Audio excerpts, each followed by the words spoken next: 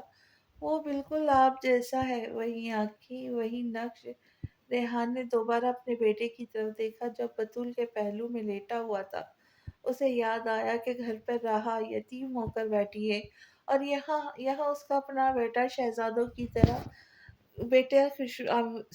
کی طرح خوش آمدید کہا جا رہا ہے۔ اس تضاد نے ریحان کے دل کو چیر کے رکھ دیا۔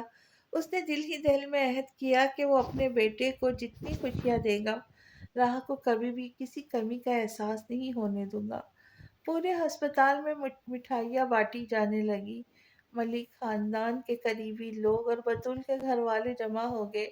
ہر طرف کہے مبارکبادیاں تھی، مگر اس ہنگامے کے بیچ ریحان کے ذہن میں بار بار ملک ہاؤس کی اس دیوار کی طرف جا رہا تھا جہاں اس نے راحہ کو چھوڑا تھا۔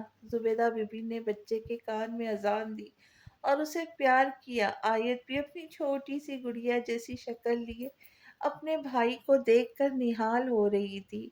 ریحان اس سب کا حصہ تو تھا، مگر اس کی روح دو حصوں میں تقسیم ہو چکی تھی۔ وہ سوچ رہا تھا جب بتول اس ننھے فرشتے کے ساتھ گھر کی دہلیز پار کرے گی اور وہاں راحہ کا سامنا ہوگا تو میں اسے کیا بتاؤں گا؟ کیا میری یہ خوشی اس سچائی کو چھپا پائے گی؟ کیا ریحان بتول کو راحہ اور اپنے رشتے کا سچ بتا پائے گا، یا سچ چھپانے میں کامیاب ہوگا؟ ملتے ہیں اس حقیقت کو جاننے کے لیے اگلی قسط میں۔ تب تک کے لیے خوش رہے، خوشیاں بانٹے، اور جانے سے پہلے چینل کو ضرور سبسکرائب کریں، اور ویڈیو پسند آئے تو لائک کریں، زیادہ پسند آئے تو شیئر بھی ضرور کریں، اور کمنٹ بھی کر کے حوصلہ افزائی کریں۔ تو ملتے ہیں اگلی قسط میں، تب تک کے لیے اللہ حافظ۔